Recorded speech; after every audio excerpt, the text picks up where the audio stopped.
Harian teller selanjutnya, silahkan. Selamat pagi, dengan saya Bunga yang akan membantu melayani transaksi kakak hari ini. Silahkan duduk. Ada yang bisa saya bantu? Saya mau tukar rupiah ke dolar nih.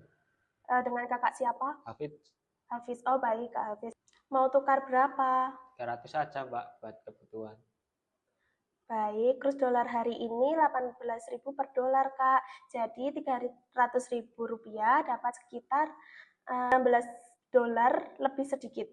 Waduh, 300 cuma dapat segini. Berarti kalau saya beli barang impor sekarang lebih mahal dong. Tidak hanya barang impor, Kak. Banyak hal yang terpengaruh. Ya udah, nggak jadi aja deh, Mbak. Terima kasih sudah datang. Satu lembar kertas hijau ini kelihatannya sederhana, tapi hari ini kertas ini bernilai hampir Rp18.000. 6 bulan lalu masih di kisaran Rp16.600. Dalam waktu kurang lebih dari setahun, rupiah kita sudah melemah lebih dari 9%. Pertanyaannya, bukan hanya kenapa ini bisa terjadi, tapi siapa yang akhirnya harus menanggung bebannya? Kita sebagai warga negara berhak tahu, dan lebih dari itu, kita berhak ikut bertindak. Ini adalah kisah rupiah kita. Mari bicara tentang angka, karena angka tidak berbohong. Yang pertama, nilai tukar rupiah melemah di awal tahun sebesar Rp16.600 hingga saat ini menjadi Rp18.000. Kedua, cadangan devisa di Indonesia menyusut hampir 12 miliar dolar Amerika Serikat hanya dalam waktu 5 bulan. Dan sekarang tersisa sekitar 144,9 miliar dolar. Yang ketiga, inflasi pangan kita sudah menyentuh 6,24% secara tahunan, yang artinya bahan makanan yang bulan lalu harganya 100.000 sekarang bisa menjadi 106.000. $1 ini dulu cukup untuk membeli Rp16.600, sekarang menjadi Rp18.000. Bayangkan perusahaan yang impor bahan baku senilai 1 juta dolar, mereka rugi 1,4 miliar rupiah ekstra. Dan siapa yang akhirnya menanggung? Tentu saja kita sebagai konsumen. Oke teman-teman, kita sudah lihat datanya. Sudah dengar langsung dari lapangan. Pertanyaannya sekarang, apa hubungan ini semua dengan kita sebagai warga negara? Dalam Undang-Undang Dasar 1945, Pasal 33, disebutkan bahwa perekonomian disusun sebagai usaha bersama berdasar asas kekeluargaan, yang artinya ketahanan ekonomi nasional bukan hanya tanggung jawab pemerintah, tapi juga merupakan tanggung jawab kita semua. Dan pasal 27 ayat 2 juga menjamin bahwa setiap warga negara berhak atas pekerjaan dan penghidupan yang layak. Kalau rupiah terus melemah dan harga terus naik, hal itu terancam. Makanya warga negara punya kewajiban untuk bela negara di bidang ekonomi. Bela negara di bidang ekonomi itu konkret banget. Misalnya memilih produk lokal daripada produk impor. Itu secara langsung dapat membantu neraca perdagangan kita tetap positif.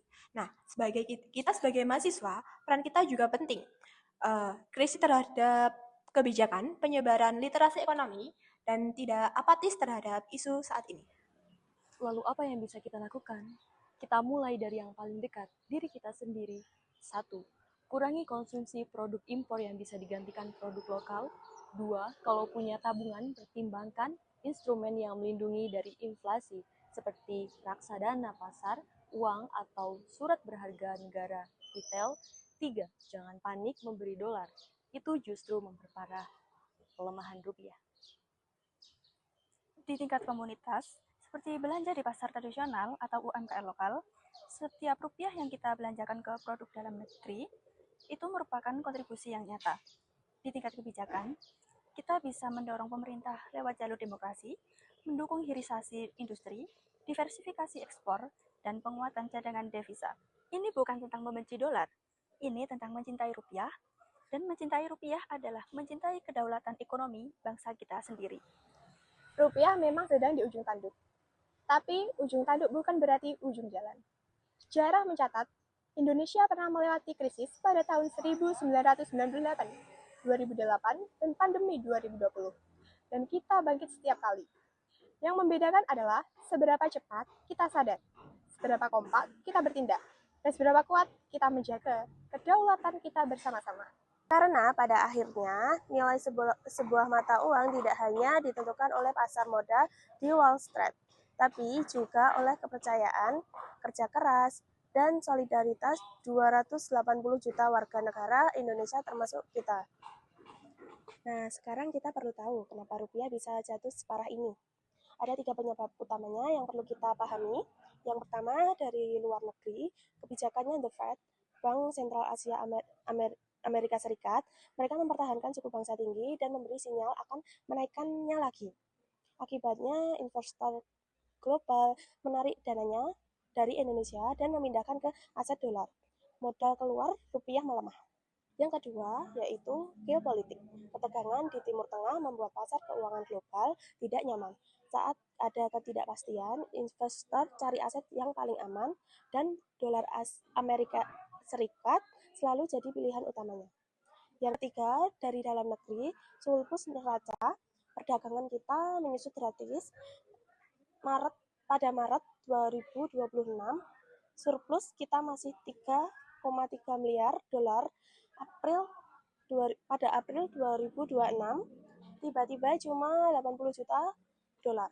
Penurunan 97% dalam sebulan. Kalau devisa masuk sedikit, tekanan pada rupiah makin besar.